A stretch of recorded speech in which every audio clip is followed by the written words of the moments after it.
Hi, everybody. Welcome to Mormonish. I'm Rebecca. And I'm Landon. It seems like a long time since we've heard that little cadence there, right? I'm Rebecca and I'm Landon. I'm glad to hear it again. Yeah, that's you keep having guest hosts on because I'm not available. So Damn me, right? No, I'd love to have our guest hosts on. That's really fun. And everybody understands that you're busy and actually working. I think we're maybe the only, podcasters. There are a few that have a job and then don't do this, do this when we can, right? So that's right. we're just happy to have the opportunity. And this is going to be kind of a unique episode. We've never tried one like this before. And it's actually kind of introducing a new little thing that we're going to try. So we have been traveling kind of a lot in the last about year and a half. And whenever we go on a trip somewhere, we always try to find something in the area that has some element of Mormon history, don't we? We do. We some strange reason we do. Yeah, it seems like we're a glutton for punishment. That's right. But we're kind of like, I wonder what's happened here. I wonder what's, and we tend to travel a lot in Utah. So obviously there's always, kind of things like that. But we have a lot of fun doing that. And then we'll come home, we'll post on social media about it. Then we'll get all kinds of messages from people saying, well, where did you go? What was this? What happened? So we decided this time that we are actually just going to do an episode about our latest trip. And we're going to we're going to do this kind of a podcast over again the next time we go on a trip, but we're calling it Where Will You Go? Which of course is President, who was it that said that? Do you remember? I don't remember, but Wilcox, was it? Yeah, I'm sure you guys can correct me in the chat. No, But I they can't said, remember. where will you go if you leave the church? Yes. Where will you possibly go? And everyone's like Napoleon Dynamite, wherever I want. Gosh, right? But we just thought it would be interesting to throw some of our pictures up on slides because we learned a lot about church history on this trip. And some of it was, I think, will be pretty interesting to everybody. So let's go to our next slide and tell everybody where we went over Christmas vacation. This was really interesting. So we're calling this Mormonish Does Missouri. That's right. Woo! And you had been where we went before, Landon, right? But I had never been there. Yeah, I've been a couple times. And we should clarify that we actually went for Christmas, and Yes. we went to Branson, Missouri. Yes, let's go to our next slide. Absolutely. We're going to go through every place that we went. So it's true. We started out in Branson, Missouri. Here are some pictures. Christmas Day. It was an extremely Christmassy place to go, wasn't it? Well, it was supposed to be. It was 79 degrees. Okay. It's supposed to kind of be snowy and cold there, which we did run into later in the week. But it turned out being really nice to go out and see the lights and different things because it wasn't very cold. Yeah, it was almost 80 degrees. Like I had my hat, my sweater, my scarf, and I'm like, okay, where's the snow? It's Missouri. It's supposed to be extremely cold. But it was still Christmassy, even if it wasn't cold. And if you go to our next slide, you know what I feel like? When my grandparents used to go on LDS tours, like to Mesoamerican stuff, they would always come home, they'd fill up the slide projector, right? The carousel, all the grandkids, we'd sit around and they'd click, click, click, and they'd talk about, their travels, which were always LDS tours, right? Wherever they went, they'd always go with an LDS. I didn't realize that till later, but it was always really exciting as a kid to sit there. I feel like we're doing that and we're making our audience sit there with us, right? With our slide carousel, ka-ching, ka-ching, ka-ching, ka-ching, which is fun. But yeah, there is a point to it though. There is a point to it. It'll also be educational. Hang with us. That's right. But so yes, Branson, Missouri, which believe it or not, is known as one of the more Christmassy places in the US. They have all kinds of lights, as Landon described, and they also have all kinds of fabulous Christmas shows. These are some pictures, how they come up to you and say, hey, can we take your picture in front of this show? And so these are some of the things that we went to. So the first part of our trip was in Branson proper, going to shows, nothing too church history-esque, right? Then, was it Monday? I think the only thing that was church history in Branson was that the Osmonds had a studio there at one point, and the Hughes family now that has a show there is LDS and has like 101 kids in their family and do the show using their kids. So yeah, no, you're not wrong on that. The Osmonds were a huge presence as far as being like an embedded group in a theater, and that's what they have there now. And the Hughes family, if you look at that second picture from the left, they are an LDS family, and they're a huge family and a huge Hughes family, and they put on a fantastic Christmas show. So there was a little bit of an LDS element there, wasn't it? But we enjoyed it. We really enjoyed our time in Branson. That was really fun. We stayed there for about 3 days, seeing all the shows. Going down onto the lake was absolutely gorgeous. You know, when we kept saying Missouri, right? I felt I'd never been there before, kind of this, pull toward it, because I was raised knowing that someday at the pulpit, they would tell my family, all of us, that we had to go to Missouri. We were ready for this. We had food storage. We had a plan. It was going to happen. And I was raised with that, Then it happened. And then they started selling off the land in Missouri. But for me to go back there, I kind of felt like, oh, this is where I'm supposed to hie unto, right? That's right. This is the place that we all were called to, not Utah. So that's right. This is the place. So after being in Branson for a couple days, then, as Landon said, the weather took a horrible turn. Like, then it became real Missouri winter, as I understand it, knowing missionaries from the area. I have family members that were missionaries there, and they were like, it's horrible. So as soon as we started our church history segment of our trip, the weather just went to what. But we first drove to Richmond, Missouri, didn't we, Landon? We did. And I have to admit, I thought I'd never heard of Richmond, Missouri. As I started looking into it, it showed up when I searched for, LDS or Mormon history locations. And I'm like, what happened in Richmond? Yeah. And once we got to Richmond, a whole lot. What didn't happen in Richmond? Yeah, That's what didn't happen at Richmond? Two of the three witnesses are buried there. It's where they took Joseph Smith before he went to Liberty Jail. They incarcerated him in a log jail in Richmond, and so there's quite a bit there in Richmond. A little town, Podunk. The cop was waiting to write tickets to anyone coming into town so that town could make some dollars, because they clearly had not a lot of money. But then you come to the Pioneer Cemetery that the church owns, and somebody pumped a lot of money into and we do have Richmond. Several slides from Richmond. So if we move ahead on that, we can look at that. But we definitely found out that the witnesses, 2 of them were buried there. So we were very curious as to what exactly that was and why they would have been buried there. So let's move ahead on our slides. Yeah, so here we go. There were some historical plaques and things. So tell us what this picture is, Landon.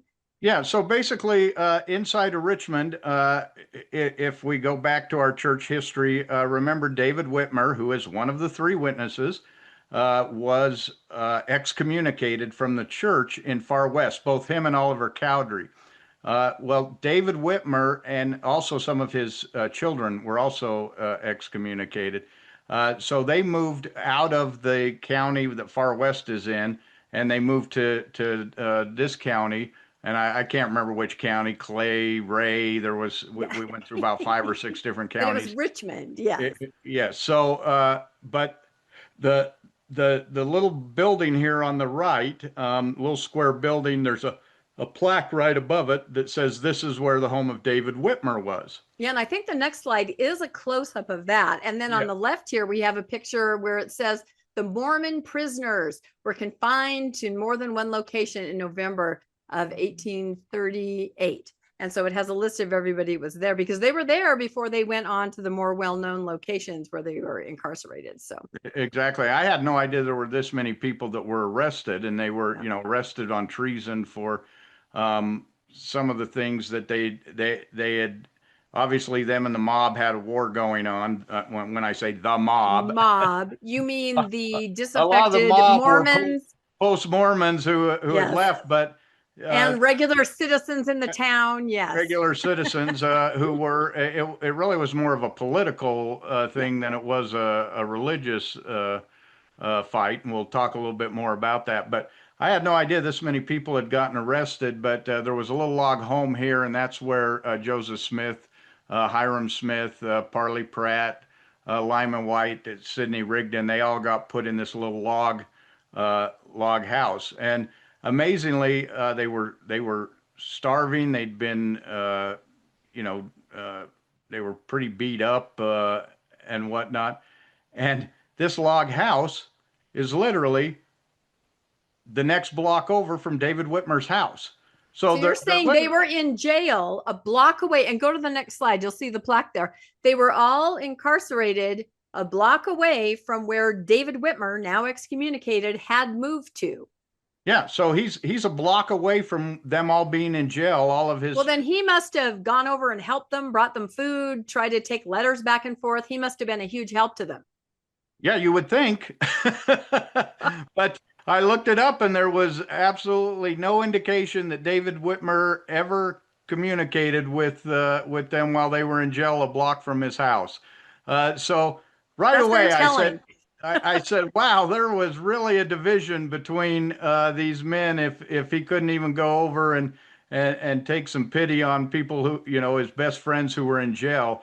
But David Whitmer, if you remember correctly, him and Oliver Cowdery had been, the Danites wrote the Danite manifesto to them, telling them they better get out of town, out of far west, or they would be killed. And so they fled for their lives, and they moved to this other county. And so when Joseph and his acquaintances are brought to this town, David has no. It's like, oh, not these guys. Oh, no. He was threatened and thrown out of the church and called a liar and a bootlegger.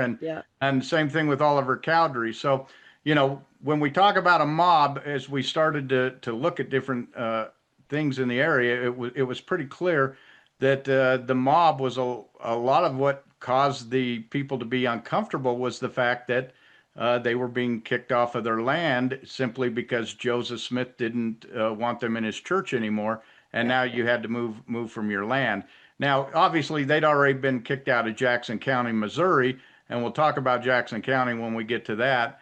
But the thing I learned as we went through this, looking at different things that we want to talk about today, is both sides had reasons for what they did. And I could see why each side was doing what they were doing as well. And so that part of it was very understandable. What was harder to understand was this, these men who we were told, Oliver Cowdery, David Whitmer, how they're thrown out of the church and simply thrown out of the church because they were competitors of Joseph Smith. He had to run out of Kirtland because of the bank fraud, and he was being he actually was tried for that and had to pay a fine. But he got out of town, comes over to far west where Oliver Cowdery and David Whitmer were running things, and all of a sudden they are horrible people, and he's kicking them out of the church for such heinous crimes as wanting to be a lawyer. Oliver Cowdery wanted to be a lawyer. That was one of the charges in his excommunication.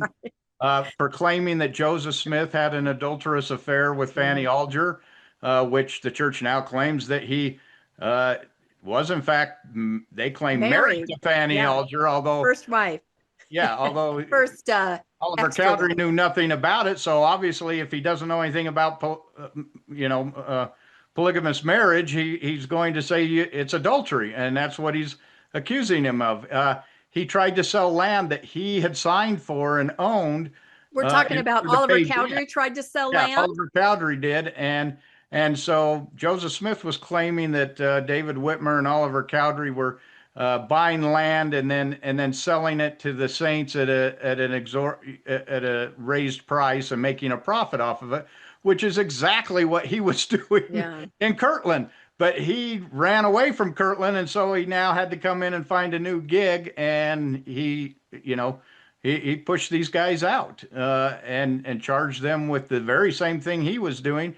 They got charged with, and it became a very bitter. And so both David Whitmer and Oliver Cowdery, and for those that don't know, Oliver Cowdery is related to David Whitmer. He is his brother-in-law. Isn't it son-in-law? I thought it was brother-in-law, but they are related. I better Google that so everybody can know. I swear it was his son-in-law that he married his daughter. Yeah, and that could be. It could be a daughter.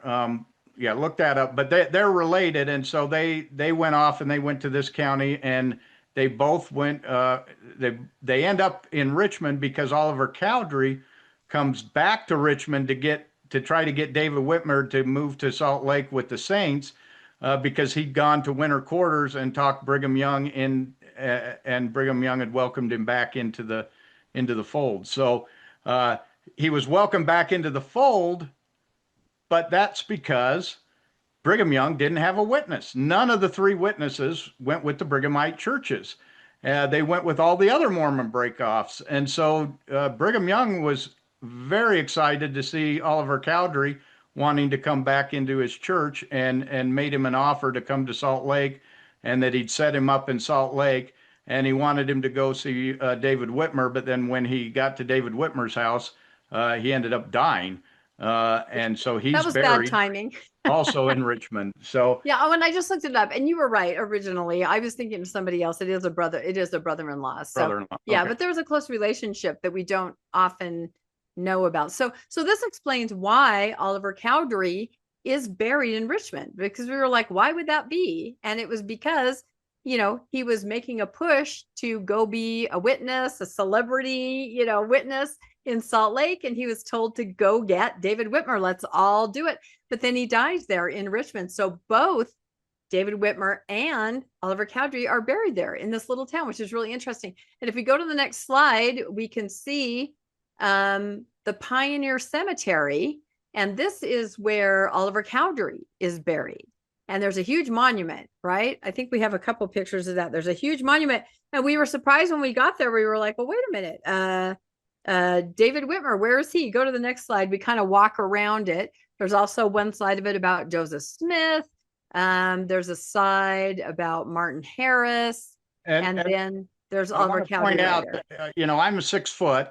There's a picture of me next to the monument. So this is a fairly large monument. That becomes important here in a minute. Yeah. But just notice the size of that monument. It's owned by the church. It's the grass is mowed to perfection. There's street lights and parking spaces and signage. We kept wandering around trying to find David Whitmer. We were going, they're both buried in Richmond. Why? Right. Where's David? Yeah, I assumed he would be in the Pioneer Cemetery, cared for by the church, and that he would have some kind of a monument. But then when we looked it up, we found out that he was, yes, buried in Richmond, but he was just buried in the plain old cemetery. So then we had to go to Google Maps and try to figure out where that was, if you go to the next slide. And it was probably about a mile away, right? Yeah, about a mile away, probably. Right. But this cemetery was very different from the one that the church was sort of keeping up, right? With that beautiful monument and the walkway and everything. This one was a little more, I don't know, run down. It was very run down. It looked like one of those cemeteries that you go to on Halloween when the wind's blowing, blustery weeds were overgrowing everything, which was surprising. Because there was actually, when we got to the cemetery, there's 3 fairly famous people buried in this cemetery. One was David Whitmer. One was someone named, his last name was Ford, and he was the guy who shot Jesse James. So that was his claim to fame. And then the other one, which was a large monument, was one of the governors of Missouri, Austin King, I think his name was. I think that's right. He actually was the justice of the peace who ran the trial for Joseph Smith when he was in that log cabin. He's the one who it was brought before. So a governor, one of the 3 witnesses, and the killer of Jesse James are all in this one little tiny Richmond cemetery. Yeah. But I want you to notice, I'm not in that picture, but you can see the Jeep back behind there. That thing's probably 3 feet tall. 3 feet tall. Yeah, there is a historical marker you can see, but as far as a comparison between the 2 markers, there is no comparison. David Whitmer is just kind of out there with a little stubby marker, right? And why do you think David Whitmer gets a small marker? Yeah, that's a good question. Why does he get a small marker? because David Whitmer is the one of the three witness is the only witness that did not come back into the Brighamite church. Right. So even though this was set by a stake, it said, you know, the sign over there was actually by the church, and it. I think the next slide is some of the plaques. I think maybe because they did have. That's the cemetery, Pioneer Cemetery. So that had. Oh, that's back to the Pioneer Cemetery. Yeah, okay. that one of Whitmer's sons was in there, but okay. But he was not. But here you can see. Here you can see it, and this is all it says in here is that, you know, that he was one of the three witnesses. That's basically all it says. Whereas Oliver Cowdery's has the page from the Book of Mormon that was signed, and he never denied his testimony. He never faltered. He never, you know, although he fell away, he was rejoined by to the saints. But David Whitmer just gets this little tiny 3-foot marker because he never came back to the church. Right. But they are correct. He never did deny his testimony of the Book of Mormon because he started his own Book of Mormon church, didn't he? That's right. Where he was. Yeah. In Richmond. Yeah. So exactly. He started a Book of Mormon church in Richmond. So it's kind of hard to deny the Book of Mormon or your witness of the Book of Mormon when you're running a church that uses the Book of Mormon. So, you know, people can say, oh, they never denied their testimony. But that was the biggest thing that I think we found on our trip was we started realizing, well, why would they deny the Book of Mormon? This was their claim to fame. Yeah. This is how, you know, this is how they were getting,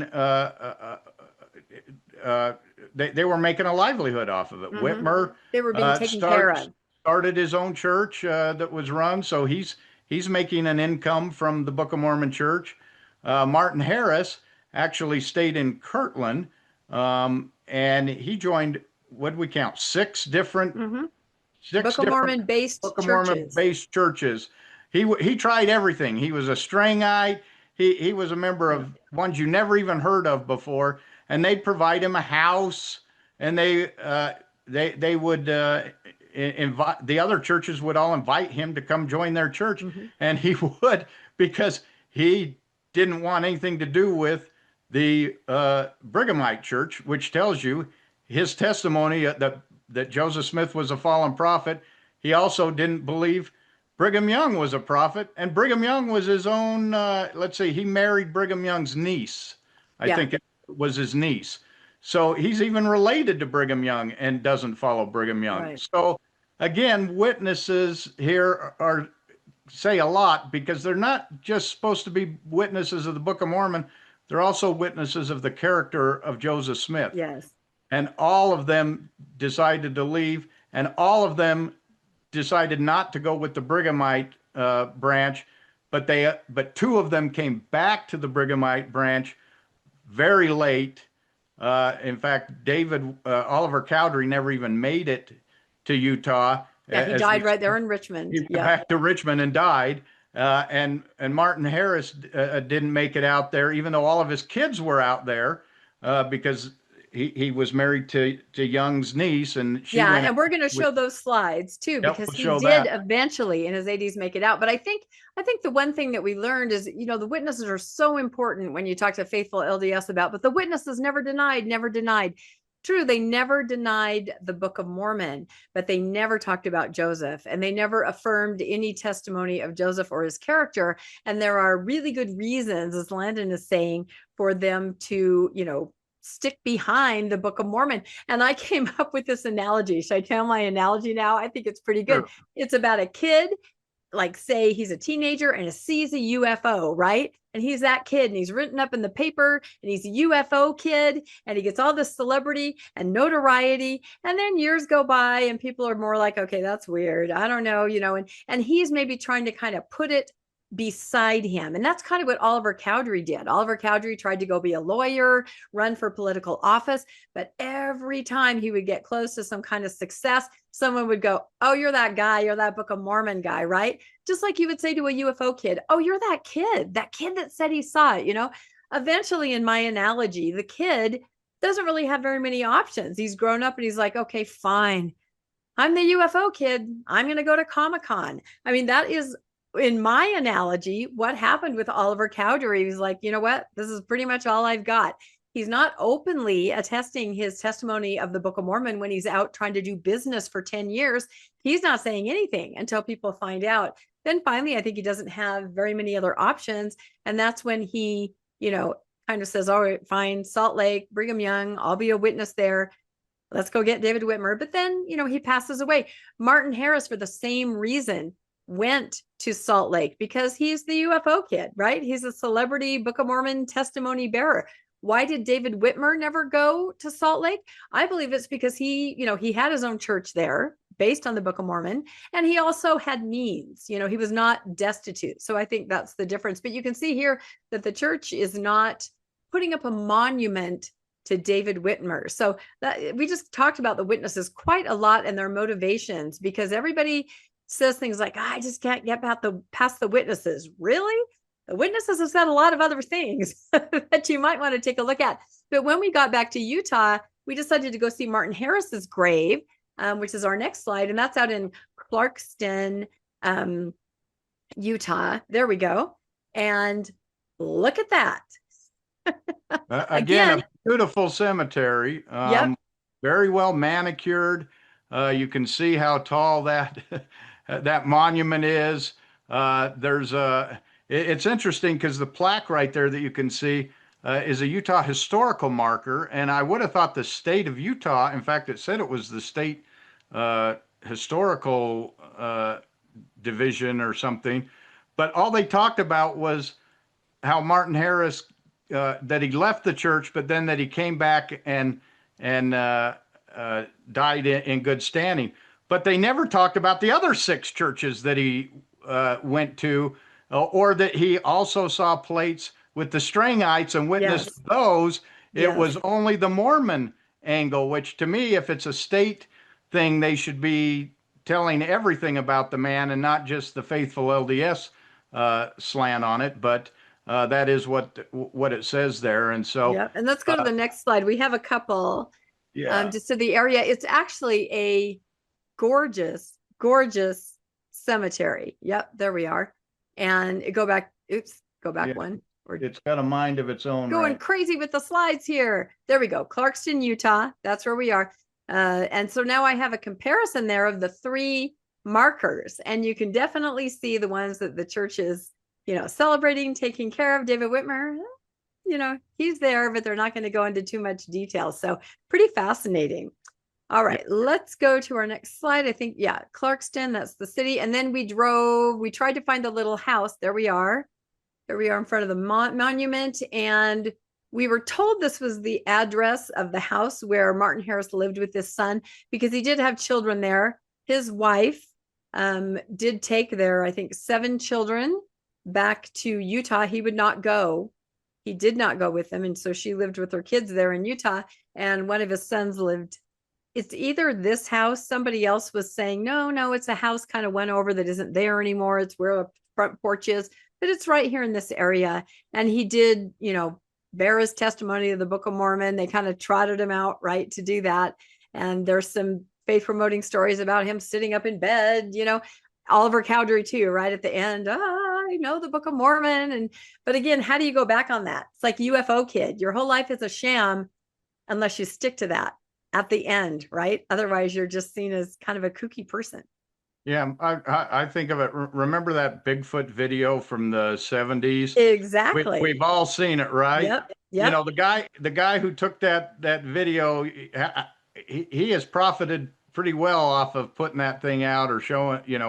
There was a whole movie made of it and everything else. Is that guy ever going to go back and say, that was a costume, we set that up? No, never. No, he's at Comic-Con. He's that guy. I'm telling you, you can't back out. And in this case, they were making their living from it. Not Oliver Cowdery. He was trying to be normal, but it just came back to haunt him every time. So and the other interesting part about our trip is that we were reading John Turner's book about Joseph Smith. And we were reading the exact sections where everything occurred in this area. So it was absolutely fascinating to be reading as we were driving and then to arrive at the places. And if you haven't read John Turner's book, he's not LDS, he's just a historian, he's just writing it, and he helped us just draw straight lines between things that never made sense before, but did, being there in the location, looking at, artifacts and things like that, and then reading the books. So it was an immersive experience. Let's say that, right? Yeah, it certainly was. Anyone who, like we say, if you're interested in Mormon history, you've got to go back to this area and just look at it. It was really neat to just be on the ground and understand where everyone was moving and how the movements were happening. It really helped you put it in, because you're at Far West and you go, oh, this is where they were and they kicked out and they two went witnesses, here and and then they went here. Oh, and then here up the road in Gallatin, that's where they Haun's Mill was right up there. And that's our next slide. Let's go there and not get ahead of ourselves so we can keep track. But and it's also interesting to see the church's narrative at each of these places, because you could see that it's carefully crafted, for visitors. But so the next place we went was over in Haun's Mill. We don't know how it's spelled. We've seen it spelled all different ways. So I put it there. But interesting thing about Haun's Mill is that, the church always has signage. Right. It's always faith promoting signage. It never gives both sides. But Haun's Mill was unusual because there was no sign. There was a sign that said Haun's Mill. Teeny tiny. Again, it was almost like the church was not promoting it. It wasn't like there were signs showing you how to get there or anything like that. Once you got there were a few little, but it certainly wasn't, because I remember when I was growing up, it was a big deal. It was a martyr kind of a scenario. It was, look what they did to us. It was the persecution. And I don't know if there was different signage there or even missionaries that would talk about it, but there was certainly nothing there now. If we wouldn't have known what it was, I don't know that we really would have understood from the little signage that there was on the site. Now, we had no clue what it was, because all it says is Haun's Mill. We had to go into town, actually, which are our next There's slides. the sign right there, Haun's Mill. There it is. Yep. And then there was a little plaque, but it didn't really say anything, and it was really an old plaque. So, very. There's the plaque right there. It was very hard to read. Yeah, so it didn't really, it just said there was a massacre there, but there's no details about it at all. Yeah, I just suspected something like you see at Mountain Meadows, where they kind of try, and something like, valiant lives lost in the, fight for religious. I expected something like that, and there was nothing. Then we drove into town, and our next couple slides are of, there is a marker there. There is a monument, a small one there in town, kind of talking about it, but that's not put up by the church, right? Right. This is in, what was the name of this town? Breckenridge or something like that. Yeah, something like that. Yeah. It was, but it just a little, I mean, town is a loose term. It was more of a gathering of houses. Right.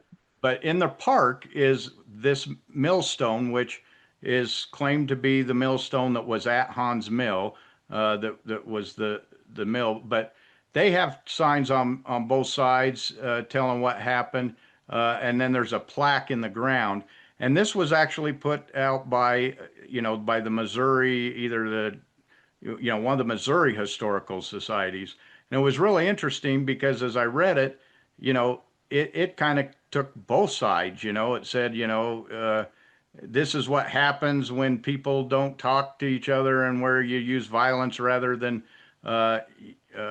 peaceful means to resolve things. And so it was interesting because it was kind of refreshing to see story told by just a historian who, a state historian has both sides' interest in mind because he's just trying to tell the story from both sides. Whereas whenever you see church history signage, it's always from a faithful point, and they're always going to tell you about the mobs.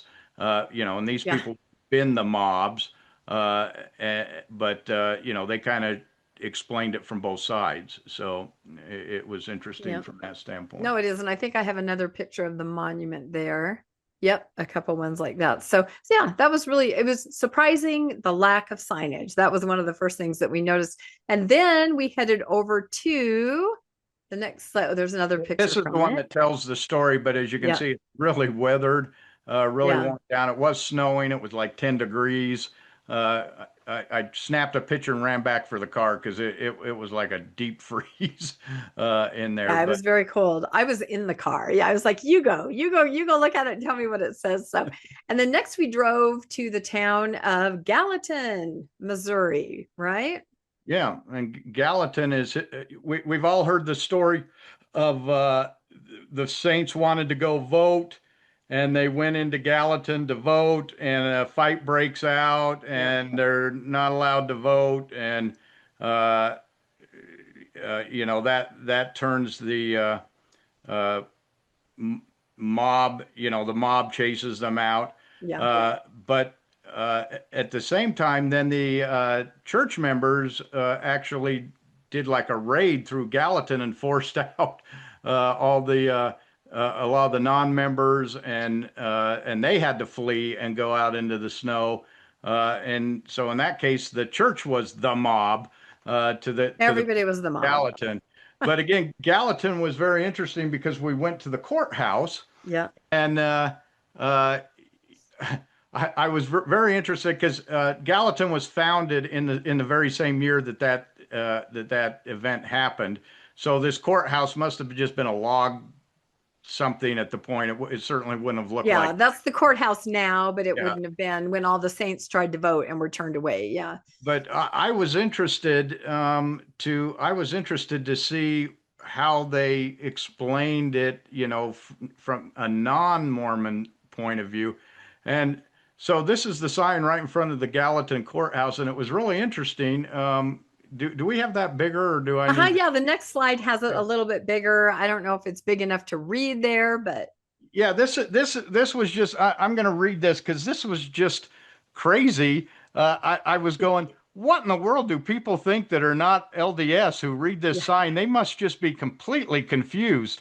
So this is what the sign says. It says, "This Grand River town, platted in 1837 as the seat of Daviess County, is named in honor of Albert Gallatin, Secretary of Treasury 1801 to 1813. Settlers were in the area as early as 1830, and in 1836 the county was formed. Adam-ondi-Ahman, 5 miles northwest, was settled by the Mormons on direction of Prophet Joseph Smith, 1838.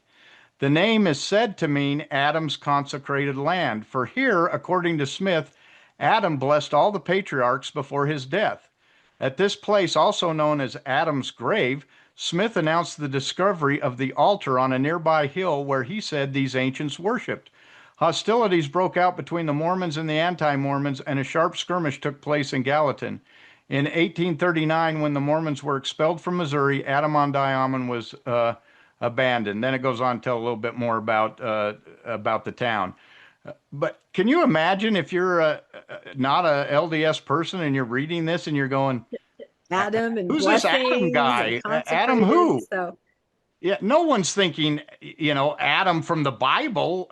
Yeah, but this was their story, and that's the thing. Not only were their sheer numbers frightening to people in the area because politically they could overrun, but the idea that they were aware of this consecrated place and God was going to give the entire area to them, that doesn't make the residents there feel very comfortable.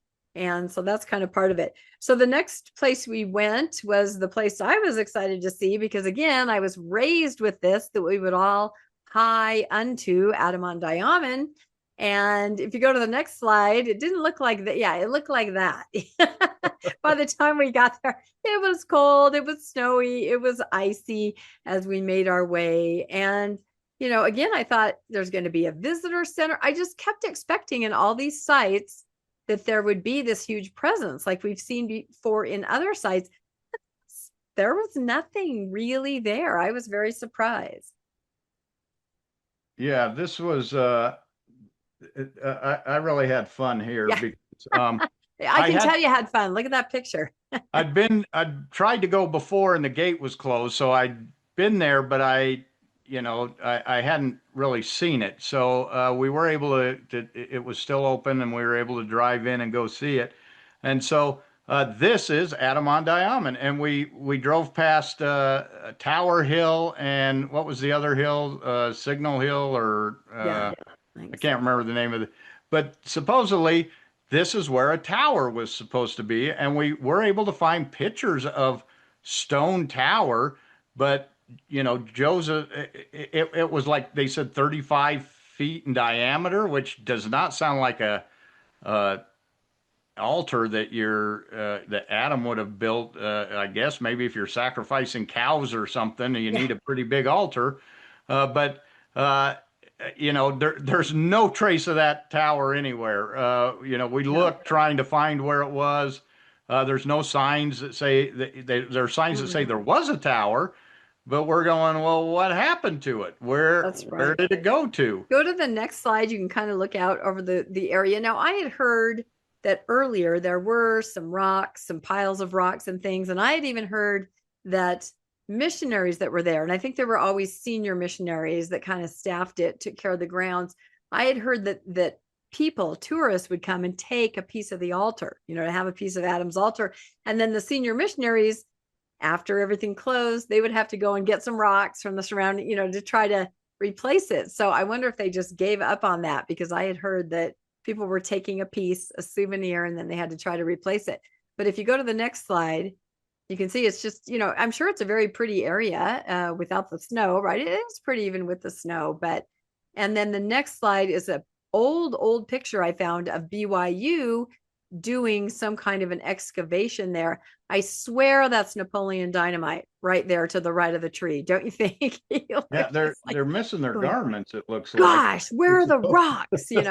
But I just, I don't know if there's anybody in the chat has gone to Adam-ondi-Ahman when they were a little kid, when it was more, I don't know, maybe it had an altar there. I'm not sure, but there was really nothing there. Very limited signage.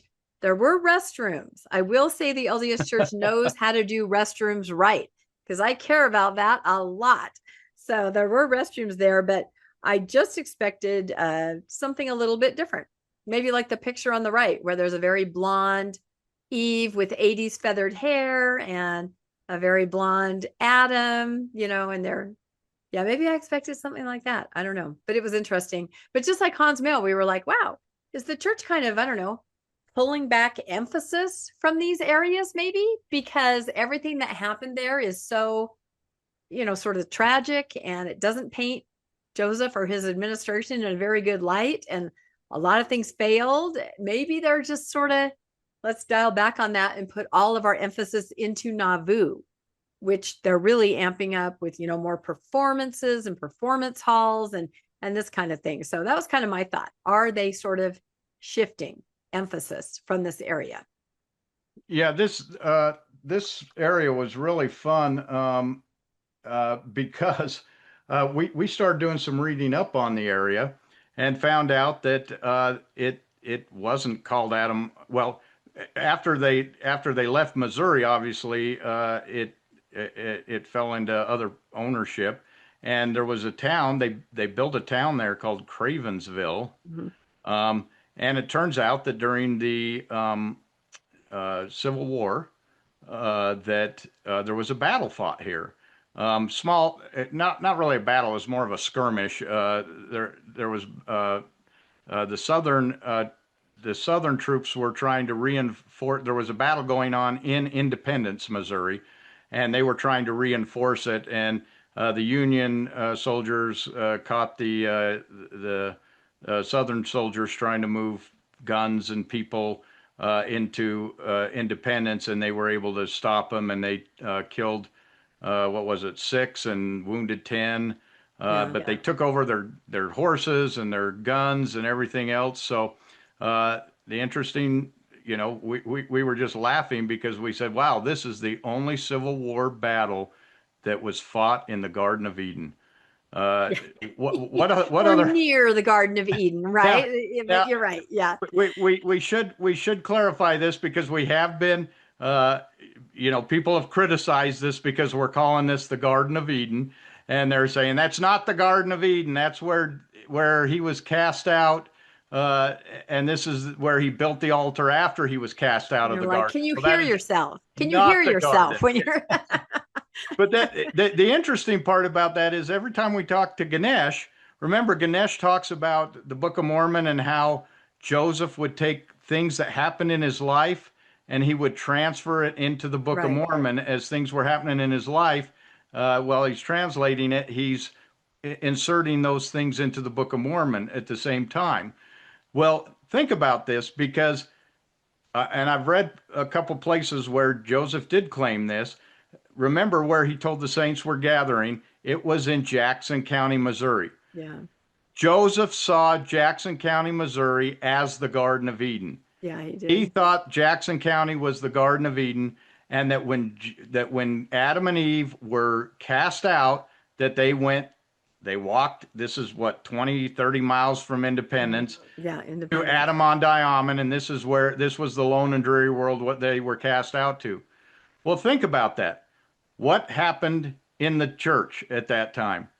The saints were kicked out of Jackson County, Missouri, and they moved to Adam-ondi-Ahman, just like Adam would have done. He's taking what's happening in the church and he's transposing it and making that an historical event.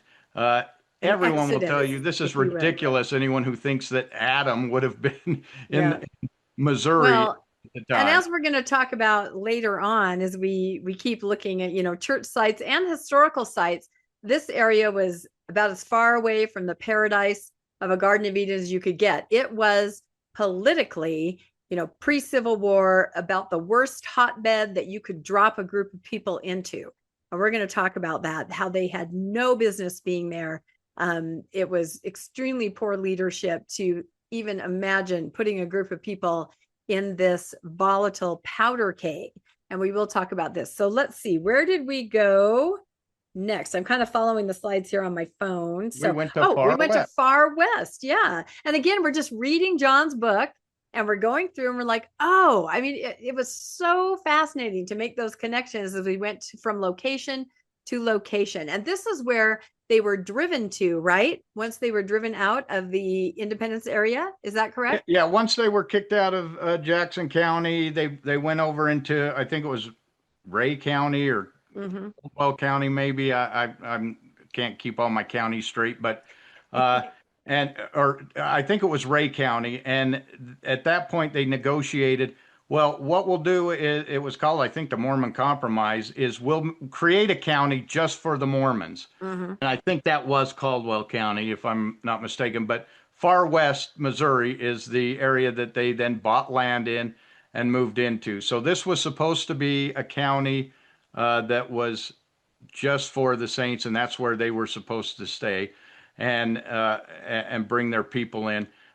They did buy land in Ray. They did move. Daviess County is where Adam-ondi-Ahman and Gallatin is, so they were moving out of the county. But they basically brought in about 10,000 people to Far West. It was an area about 4 square miles, so about 2 miles by 2 miles, and built,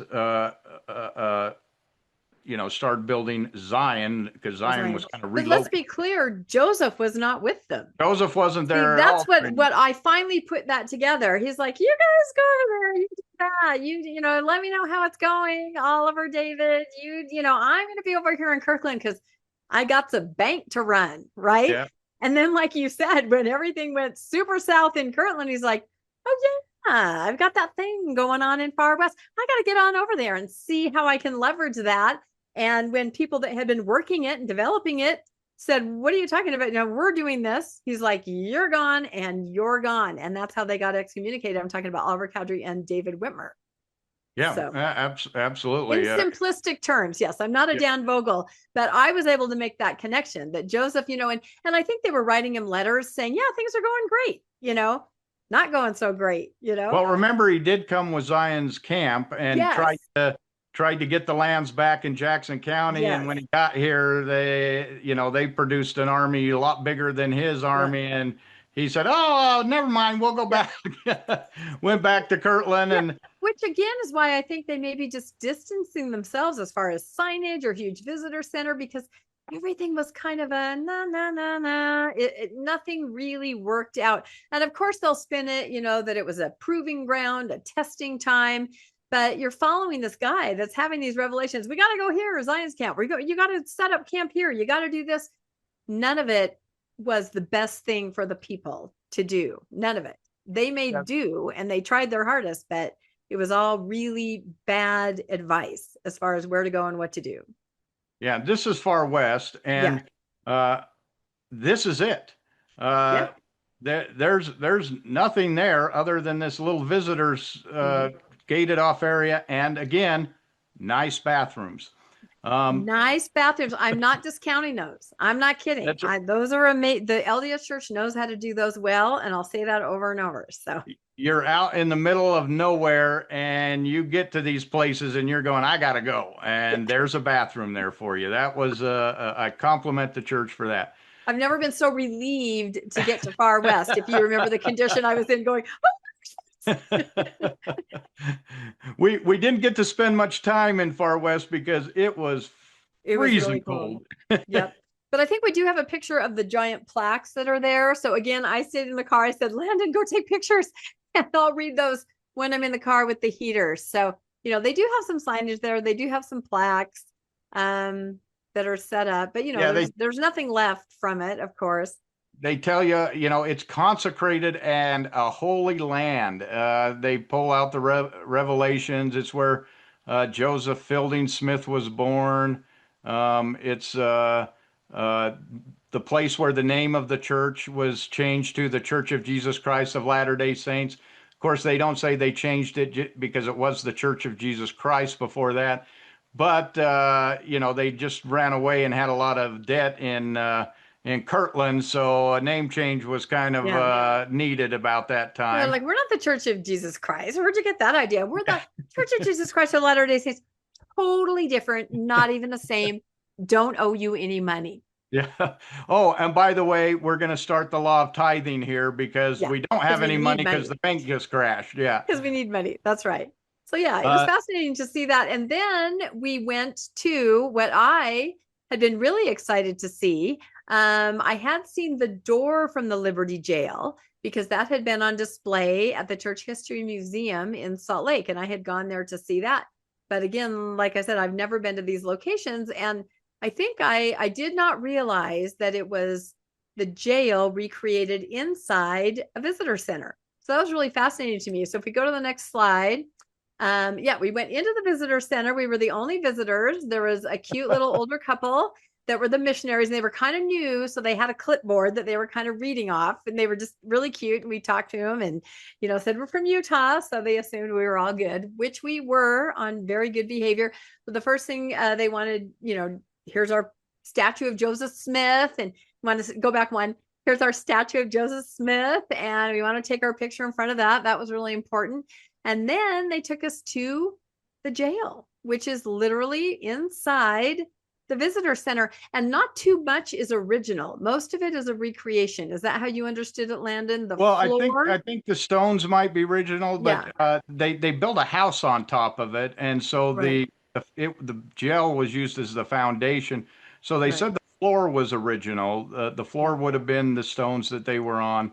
But the beams, I think, are recreation, and I don't know how many of the stones are original because they, reused the foundation of this house to restore the jail. Yeah, and they were kept in the basement. I mean, you really could see, wow, these are really intolerable conditions, given that there were a number of men in there, and then they, from their clipboard, read to us all the different times that they tried to escape, which was really interesting. They tried to drill into the wall until Joseph torqued it too hard and broke the tool. And they tried different things. And then finally, in the end, they just kind of said, well, the guards realized, the sheriff realized it was kind of trumped up charges and just kind of let him go, which, seemed kind of, I know there's more to the story than that, but that was the official narrative.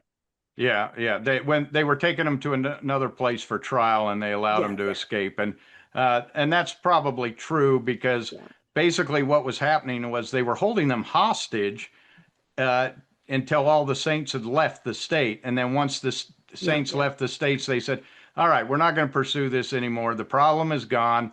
Let him go. Let him go back to his people. He's just never coming back to our state again. Right. And so they kind of let him go from that standpoint. The charges that he was in there for were treason. And, you got to kind of say he did raise an army. He raised an army, and he in marched Ohio, across state lines. Crossed state lines deal. and came to Missouri to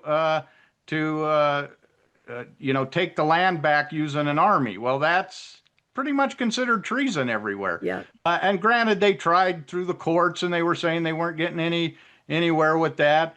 Okay, I get it. But you still don't get to just bring an army in and impose your will on it, and that's one of the reasons that a lot of this happened. But again, I can see both sides of the story. I can too. I can see why the people were scared of the Mormons moving in like they were, and I can see why the Mormons were angry that hey, we're buying this property and moving in, and we have a right to be here.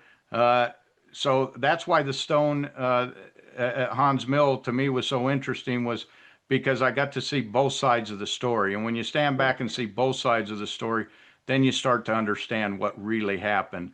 And that was the cool thing to me. What I was able to understand was, okay, I see what's happening here. I understand why these guys are going at each other.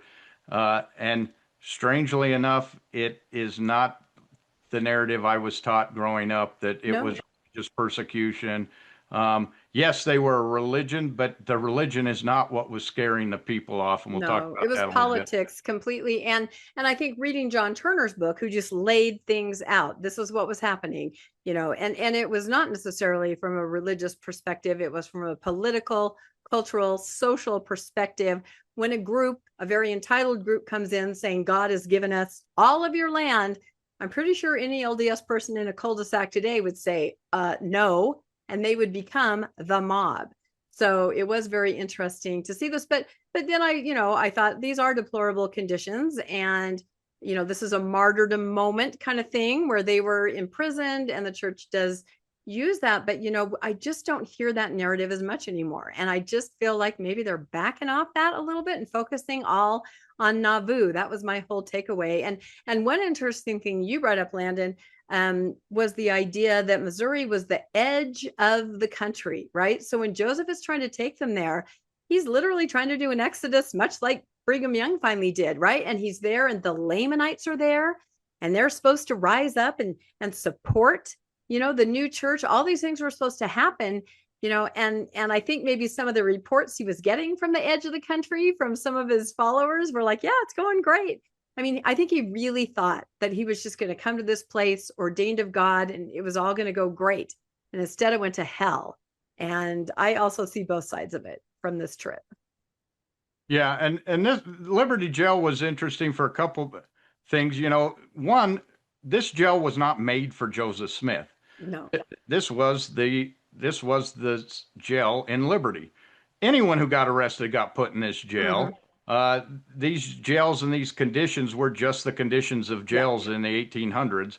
So, you can say how horrible it was, but every other person that was put in jail experienced the same conditions. In fact, he seemed to be fairly entitled. He got visitors, and they slipped the drills and stuff through. They try to escape. And then they actually were going to murder one of the jail guards to escape, and he got wise to it, and so it didn't happen. But so. But a couple things interesting. We talked to the missionaries here, the two missionaries, the missionary couple, which was the other thing surprised me. There's no sister missionaries. We didn't run into any sister missionaries at the visitor centers that were open. But the interesting thing, he took us over and he showed us they had this wall with the different people that were in the jail, and the guy was walking us through each of the guys in the jail, and he said, "Oh, this guy Lyman White, he was a fighter. He was a fighter. You didn't want to get in a fight with him. He was a sharpshooter, and he had like 12 sharpshooters that could kill anybody. And I thought that was kind of an odd statement. He was really proud. And Landon was like, Danite.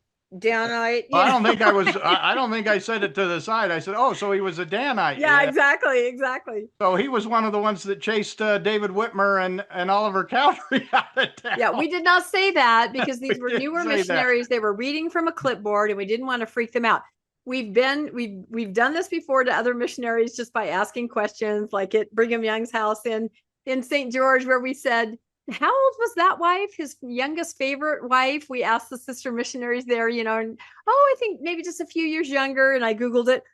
Oh, 40 years younger. She's like, have you seen the bedpan? These poor little people. You can't rock that narrative. So we weren't going to do that here for sure.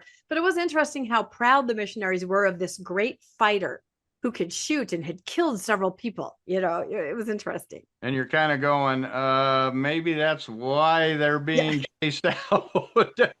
It's when you have a group of sharpshooters that might scare the local population. Didn't it make you wonder? Obviously, we go in there and we're not going to get all teary and goosebumps. And, I wonder how many people do, though, really believing that narrative and just going, this is where the prophet, we're more like, let's look at that wall. Do you have any evidence of that? Where's that document? That's what we were doing. And of course, they're playing the behold, my son. This is a small moment, and so. There was a whole recording that was coming from the ceiling. In fact, remember when the first time it said behold, I jumped. It was like, behold. I was like, oh my God, what is that? When you're not used to that. Anyway, after Liberty Jail, another bucket list item for me, we went to Independence, Missouri. And again, every time I Google these places, it comes up with a picture of violence. When I'm trying to add a picture, it's just like, one thing to the other. And of course, this is the Community of Christ Temple. A lot of people call it the Seashell Temple. We didn't try to go in, although I found out after the fact that perhaps it might have been open and we could have gone in. We saw their assembly hall next door. And of course, this is, you called it like the hotbed of all the restoration, right? On every single corner, there's some church that says, we're the one. It's just like the Temple Mount in Jerusalem. They had to make it like the Temple Mount. So there's like 6 different churches that surround this, restoration churches.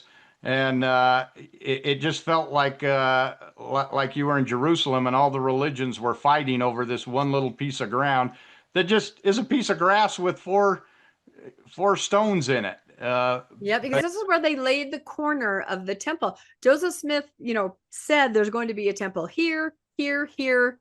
He was a temple building person, just like our current leaders. And he definitely designated areas and testified, there will be a temple here, and most of those were never built. And this one is not even owned by the LDS church. This is owned by another church who said they will never sell, although Landon said, yes, they will. So we may see it in our lifetime.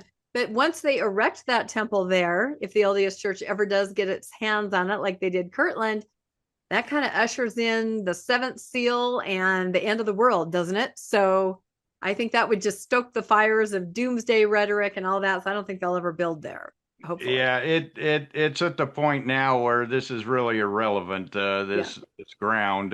They have a temple just a few miles away from here. In Kansas City Temple. I'm not sure, but it's literally just a few miles from here. So there's no reason for it. But boy, everyone's got a visitor center. The interesting part was, this is really a pretty rundown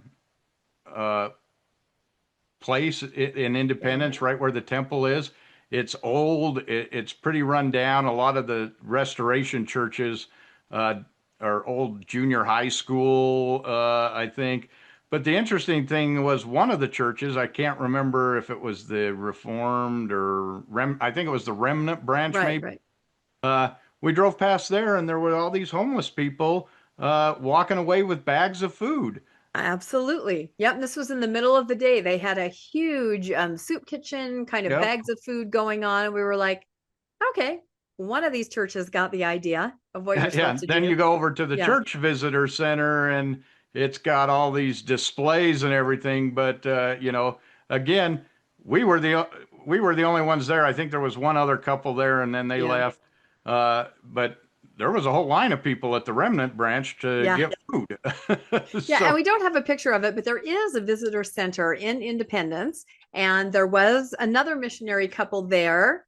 But these ones told us they had been there for like 20 months, like they were almost done, right? They were yeah. kind of at the end, so they didn't need a clipboard, and and they're like, "Do you want to take your picture with the Christus?" Because they have in that visitor center. Remember how Ganesh tipped us off to that, the kind of newer Jesus, where he's kind of like, "Hey," he's Yeah. just kind of got a little bit of a different look. And both of us go, "No, we're too cold," And so then they go, "All right, we'll sit down and hear the word of God."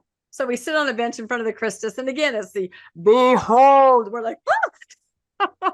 And it was, a nice message from Jesus, supposedly.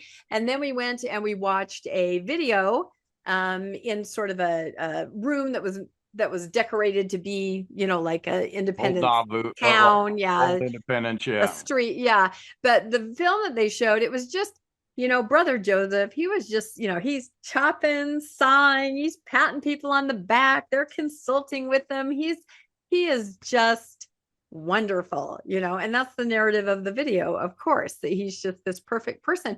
But I will say the guide said, "Now, why do you think that the people will run out?" And I'm like, "Oh boy, here we go," And no, I was actually pleasantly surprised that I can't remember what the first reason was, but the second two were very self-aware. He said exactly that. Well, they were a huge political bloc and they swept in and they overran everything, and everybody was afraid that they were going to take over politically, hence the fight at the courthouse. So the other reason is, imagine somebody comes into your town and said, "God has given me this town.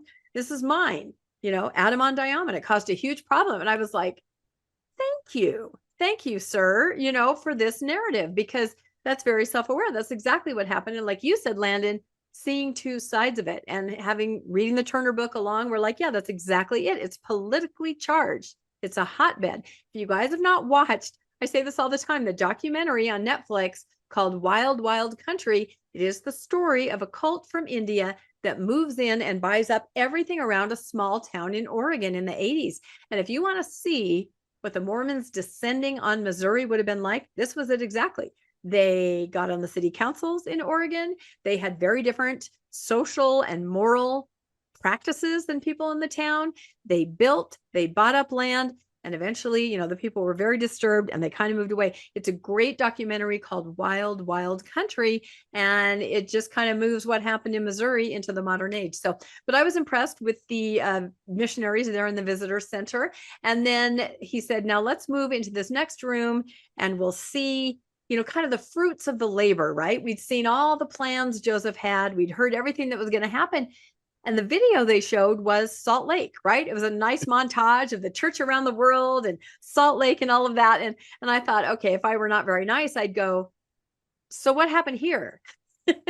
And the guy would have to say, "It was failed," right? But that's the moment where I realized, I think this is why they're kind of dialing it back, because nothing happened there. Nothing ended up happening in Independence. It was a failed venture, and they moved on out. So although I'm sure the church says it's preparatory or, all of that kind of stuff, but nothing happened. The church moved on and flourished other places. Well, and you failed to say the first, you talked about the first movie where he's chopping wood and patting everyone on the back. But in that movie, they specifically go through and they said, he formed a church and he knew that they had to find Zion, that God commanded him to establish Zion. Right. This and Zion is was Zion. the city, the New Jerusalem, where the Lord was going to return to his people. Yep. That was what they said. And so he came out and he comes to Independence. He sent 4 missionaries out to teach to the Indians, the Native Americans, and they come back or they send letters saying, "Oh yeah, they like what we're preaching," although none of them joined the church. And so he's like, "Oh, that must be where Zion needs to be, is right there where the Native Americans are," because obviously the Book of Mormon says they're going to come back and be the power. So, he's prophesying that this is where the New Jerusalem is going to be. This is where all the saints need to gather. They're going to build a temple, and the Native Americans, the Lamanite descendants, are going to come and join the Gentiles in forming the church, and that from there they're going to form a government that's going to rule the world, and Christ is going to come back and redeem his people, and this is where he's going to rule over the world, is in this New Jerusalem. It was a big dream. It was a big dream. Independence, and he's Missouri. sending everybody there, and then he comes out and he sees that it's a backwater, that the people hate him there. Yep, hot mess. Violence, and he goes, "Well, keep buying up the land and building houses, brother, and you need to I'll be back. form a newspaper. I'm going back to Kirtland." And then he gets back to Kirtland and he has another revelation. It is but 5 years hence before we will leave Kirtland. He's like, we're not going there. That place isn't, Kirtland's nice. This place is a hole. Yeah, and then the saints kept writing letters saying from Missouri, when's it going to happen? Well, when are you guys going to get here? When's the beautiful garden? Because they were so, under such duress there. So I just felt sorry for everybody involved. Honestly, I know there were growing pains for the country everywhere, but this didn't need to happen. And as we studied more about the history, and we'll talk about that in our next little segment, this was just such a political powder keg as far as being all of a sudden named as a slave state, that any large group of people that would have come in that might have been perceived as pro-slavery or not, anyway, it would just cause a huge problem to insert a huge group of people into this powder keg, is kind of what I took away from that. Yeah, and we'll that's our next slide, is our Civil War battlefield. Yeah. Landon is also a Civil War buff. If we ever get tired of Mormonism, maybe we'll move on to that, right? We'll start a Civil War podcast. I wouldn't say I'm not an expert in Civil War by any means, but I had no idea.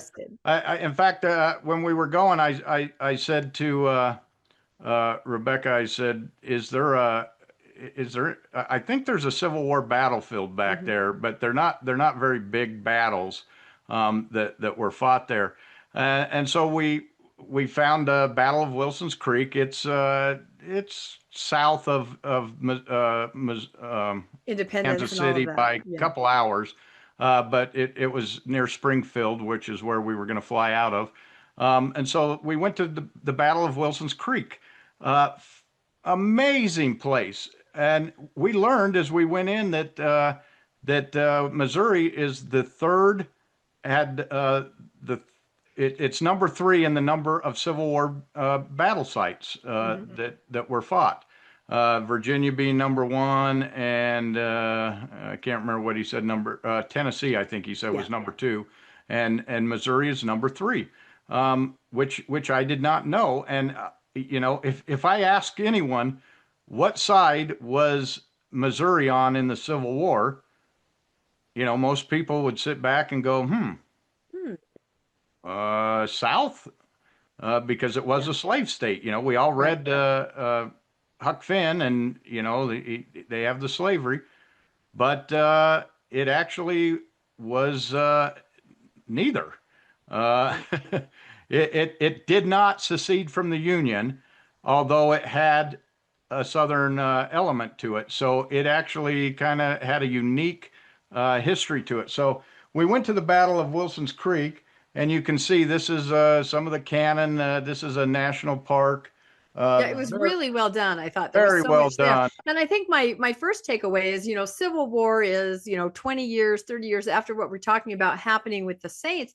But everything leading up to that, the powder keg, I keep using that word, just everything that's happening in that area, it was just festering and led to all the events, in the 60s. And so that is what the LDS people found themselves in the middle of, is this political dynamic and this supercharged environment.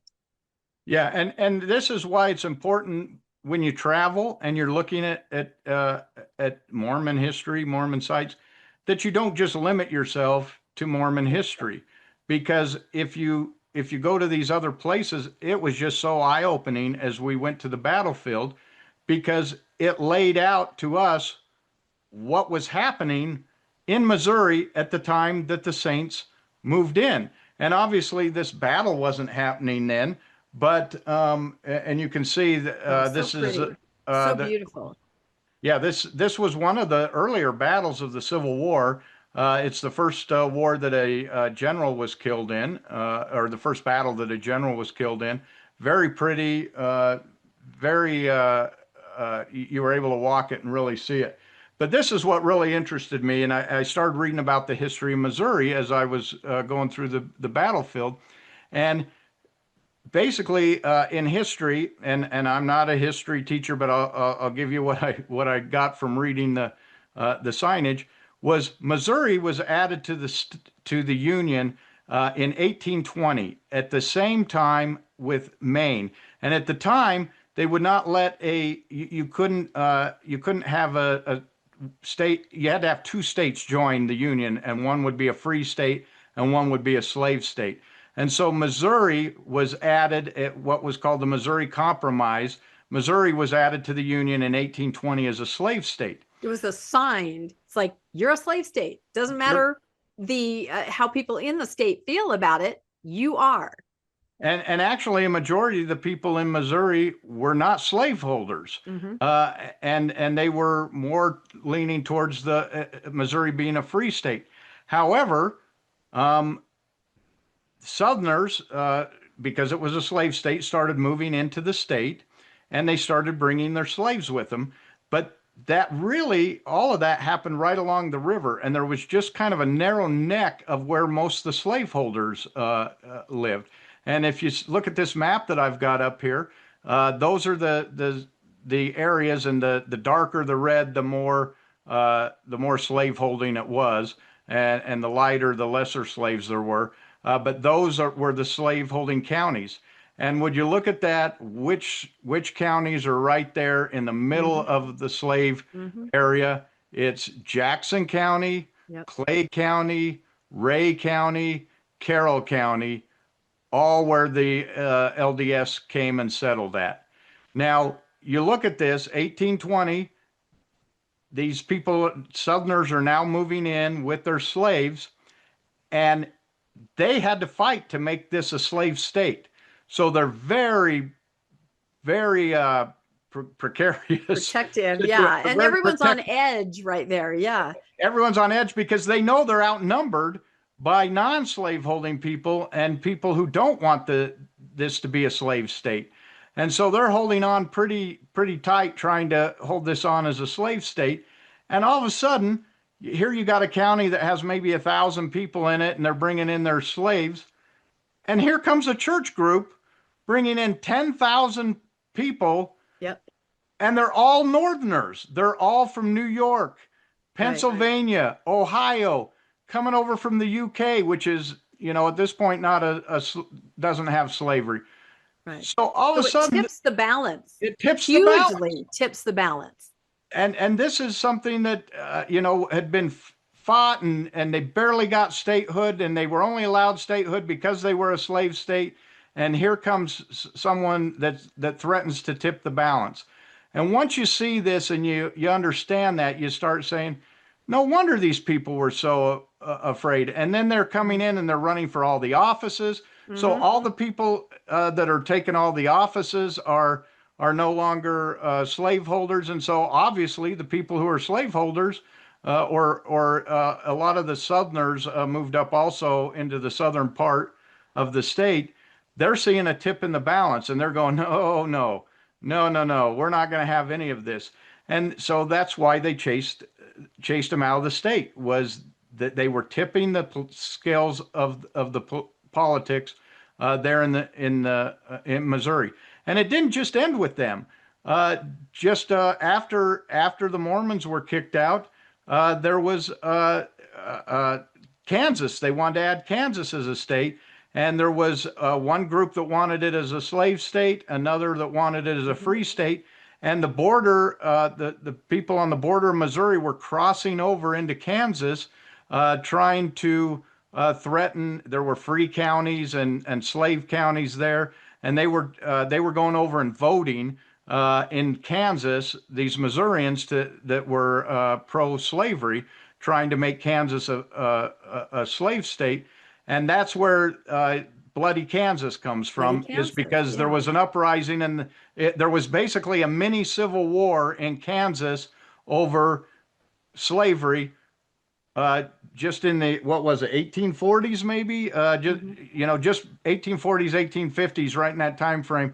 So just before the Civil War, but just after the Mormons have been expelled. Yep.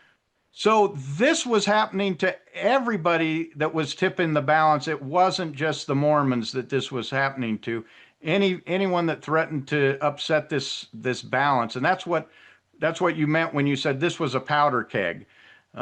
This place was a mess before the Mormons moved in, and then they moved in, and just you had oil and water here, and the two could not mix. And it was the worst possible place to be at that time.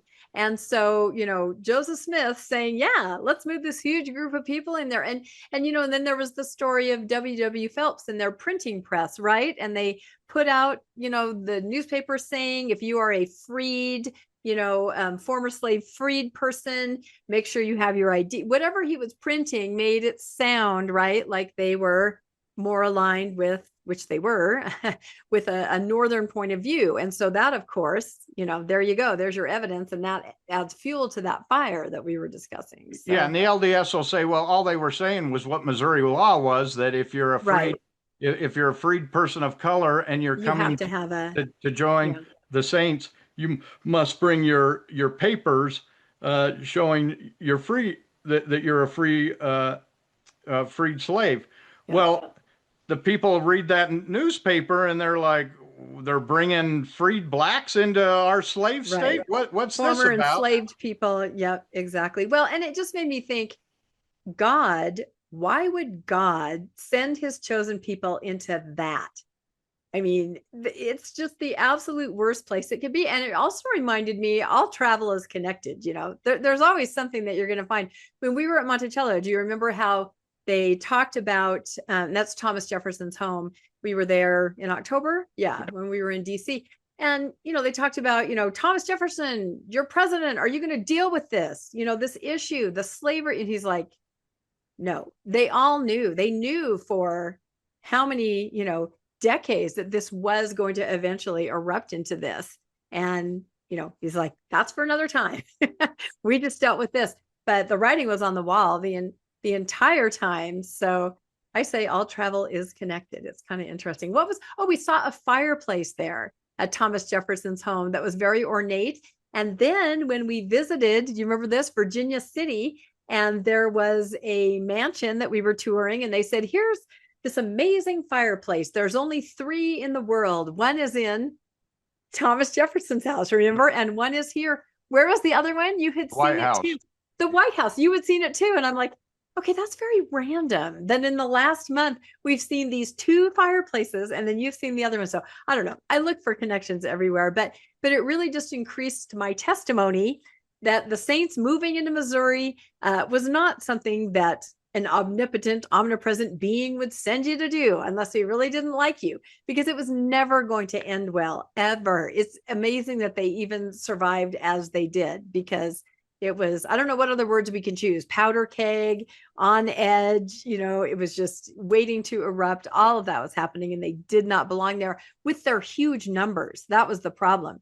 Huge numbers of people. Well, not only do you have a slave state, a slavery issue and a states' rights issues, but you're also in a young country here. 1830, the country's 50, 55 years old, whatever it is.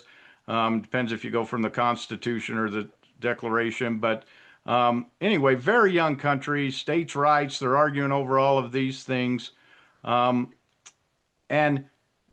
But they're very proud of the Republican form of government that they have. Yes. And you can say, oh, the Saints came in and they voted as a block, and that's their right.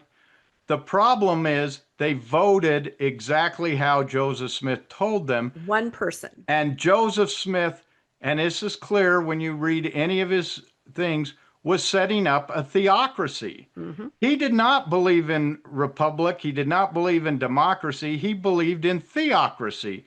Yep. And that was the end game. And he was planning on setting up a world government that Jesus was going to come and take over. And that theocracy was going to be in Jackson County, Missouri.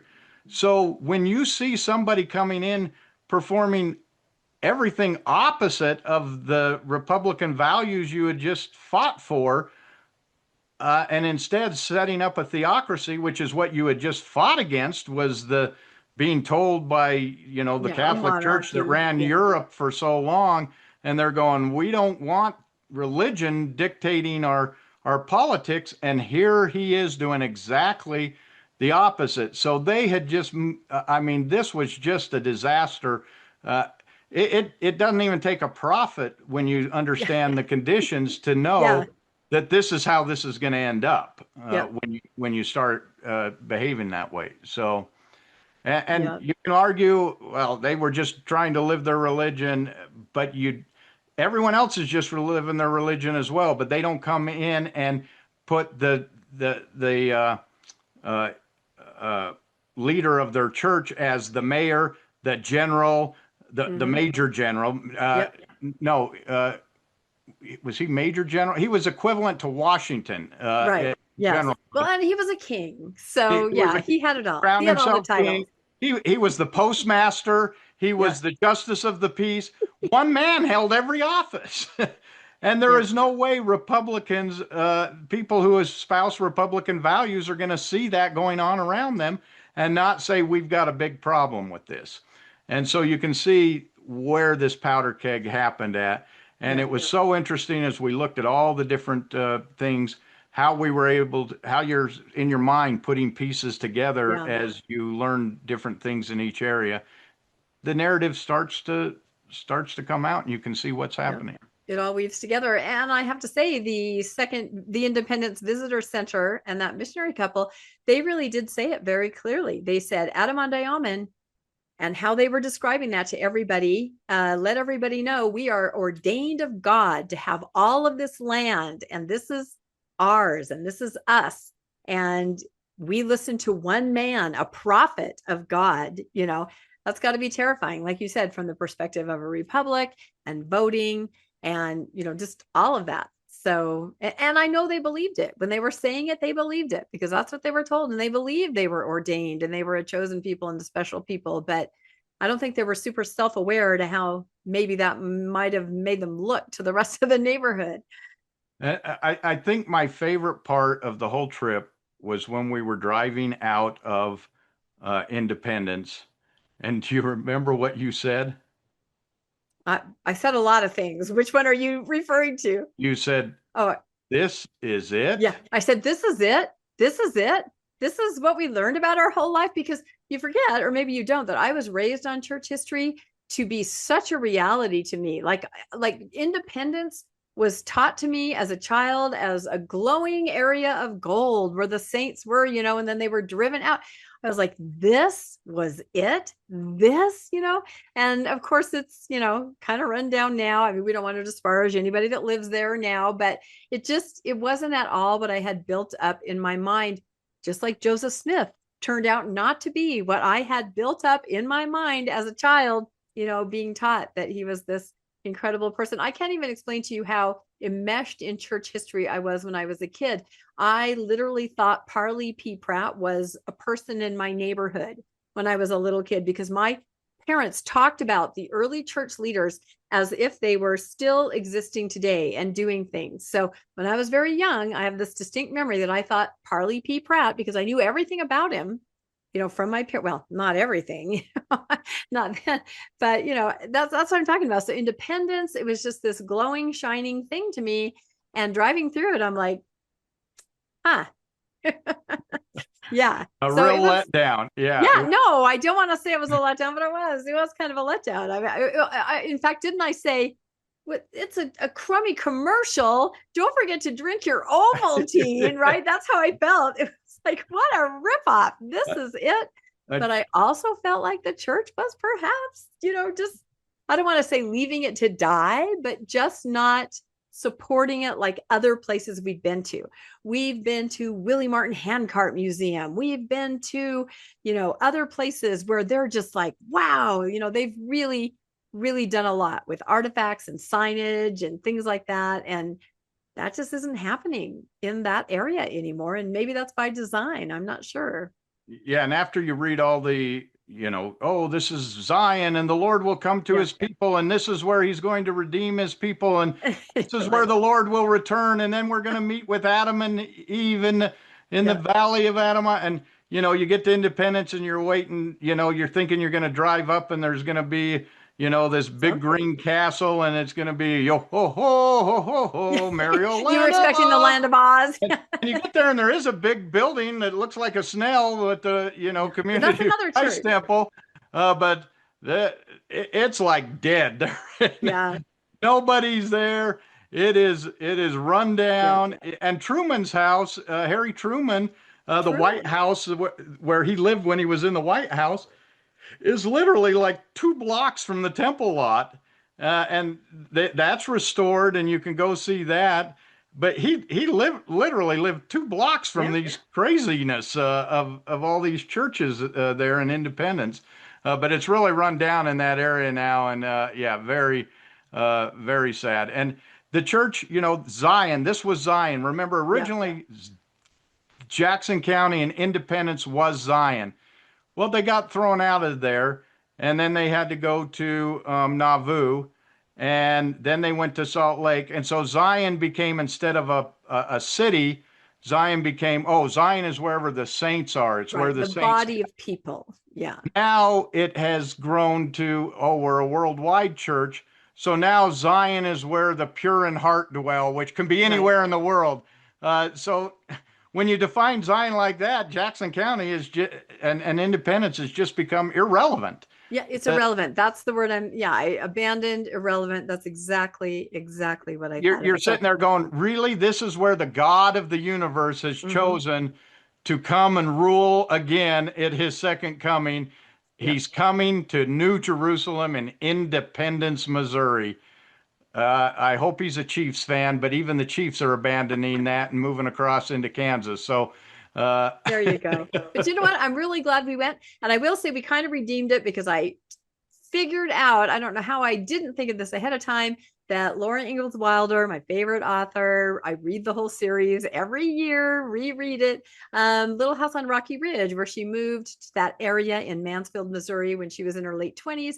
And, with her daughter Rose, husband Almanzo, I got to visit their graves, which I never thought I'd be able to. That's a huge bucket list item for me. And we got to go see the house at Rocky Ridge. Some of the books were written there, there's another house on the property, but she was writing at that time in that era, and we got to peek inside the house. The museum was closed, but that was amazing. So, and then I had the same thought, Landon, she lived here there was probably still a lot of craziness, in the early 1900s with a bunch of different Mormon factions there. So Mormonism is everywhere. That's the bottom line. But I think we have one final slide. It was a really fun trip. It was a quick trip. It was just a week. Oh, no, no more slides. Oh, there it is. There it is. That's right. I think we're in front of the lake. This is back in Branson, and a tunnel with the Christmas lights. But, travel can be really enlightening if you add all kinds of different elements to it. And I know a lot of people, I have a lot of friends that travel like this, where they read about the place, they study it, they make connections with other things. With us, of course, we have sort of a focus on Mormonism, of course, and we love to talk about that and explore that. And we kind of weave it all together, and it just results in you don't forget trips like this. You think about it and you've arrived at things, you've used your brain, you've studied, you've read, and so many different elements come together to create this bigger picture that you didn't necessarily understand before. And so, that's empowering, that's growth, and that's what travel does for you. So we had a really good time. Although everyone goes, "Where are you going for Christmas?" They were like really skeptical. We're like, "You don't get it. This is really fun." So we would advise everybody go to Branson. It was really, really awesome. Yep. And I think we're going to do this again. We want to go to Nauvoo. And we've got some friends in Nauvoo that are going to show us around there. So we hope to do Nauvoo. We would like to go to upstate New York and see Palmyra area, Yep. Kirtland, obviously, I want to visit the mounds, and I want to the visit the mounds. Erie Canal. That is And something we else I'd want to really take like a to do. boat trip on the Yep. Erie Canal, rent Yep. a houseboat, and go up the Erie Yep. Canal. The internet of its day for Joseph Smith. The So, internet of its day. and Yep. And we were some of the first to talk about that, I think. And I think people are starting to figure out how important the Erie Canal was to, the birth of Mormonism and the Book of Mormon. So if we get to do these things, which we hope we will just do, another episode here and there that we're going to call Where Will You Go? And we would love to hear about your guys' travels and where you go and what you do. We love that when people message us and say, hey, I'm here, or I'm doing this. And it's just fascinating. It's a big, bright, bold, beautiful world. And we've always said that travel is so expansive, and one way to just shake off maybe a mindset that you're in or a beliefs that you have is just to travel and just see how other people live and to kind of explore. So I think it's extremely healthy, don't you? And it doesn't have to be Mormon centric. No, it doesn't. We may go We're to some of weird. these Mormon areas, but we generally expand it out and look at Yes. other things in the area. But we Yep. see how Mormonism falls within it. And for Rebecca, who's never been, I have not been to upstate New York, but I've never been to Nauvoo you or haven't been to even anywhere Nauvoo. like that. I haven't been to Kirtland. I don't think you've Yeah. been to Kirtland. So No. what we read, we do a lot of podcasting on this, and we feel like it's important to to look at the space and understand it as best we can, because it certainly helped me understand all the movements and where they were going. Once The motivations, I that was was on the important. ground, and I could really see how things were unfolding because Yep. we're reading John Turner's book and we're in those very counties and in those very cities, Yep. seeing how things function. So very enlightening. Anyone like to go with us? Let us know. That is true. We have thought about that. We've done some little mini trips with Dr. John Lundwall and grab some people to come along, but I think it would be really fun to do. I mean, obviously we have our post-Mormon cruise coming up in September, right? If anybody's still interested in that, I'm going to put some links in the show notes. I think we've sold about 104 staterooms. I mean, we've got a huge crowd. We may sink the boat, but yeah, so that's travel, maybe of a different kind where you just get to meet and greet and talk, and that's going to be really fun. But yeah, we would love to share this with others too. We did our book club where we like to read and look at books through the lens of Mormonism. The books aren't necessarily about more, some of them are, but most of them are about other things. But we look at that through the lens, and travel can be the very same way. Travel, and then you look at it through the lens of Mormonism, and it helps you understand yourself, where we all came from, why we question what we do at this point, and it answers a lot of questions. It did for me. So. Yep, me too. It was fantastic. Well, thanks everybody for hanging in there for our little grandma and grandpa slideshow, right? Did your parents do that? Ever have slides from places? And show the old carousel slide. Yeah, the carousel. Yeah, I'm telling you, I have these fond memories because my grandparents, they would travel all the time. And about once a month, they'd call us over, slide time, and we'd drive half an hour to where they were. It wasn't until I was in college when I realized, oh my God, they're going only on Mormon tours, right? They're doing to Jerusalem or to the pyramids that are the Mormon pyramid. I don't know. I didn't lose respect for them because they were doing in a comfortable way what they wanted to do, but it was all very Mormon centric. So, but yeah, those are happy memories, sitting on the floor, eating caramel. My grandma would make caramel and we'd do the slideshow and she'd show us all where she'd been. So, all right. Please like and subscribe to Mormonish Podcast. And if you would like to be made aware of when new travel episodes come out, where you can find out where the hell are they going now, you could hit the notification bell and you'll be made aware. If you would like to make a donation to Mormonish Podcast, we always have links in the show notes. We sure appreciate everybody that does. You guys are just amazing, and we really do appreciate it so much. We also have links to our merch store. And again, thanks, Landon. I'm so glad to have you back on. It's we're coming up on our, gosh, I feel like this actually, when we air it, might be our 300th episode. It's either going to be it or right around it. And that's kind of a lot of episodes under our belt, don't you think? Absolutely. I'd never dreamed we'd get that number. I didn't either. Take it back 3 years where you're like, you know what? You just turn on the camera and start talking. Let's just start talking. And I'm like, really? You think we can? And you're like, what could go wrong? Now we know. All right. Thanks, everybody. We'll see you all next time on Mormonish Podcast. Bye-bye.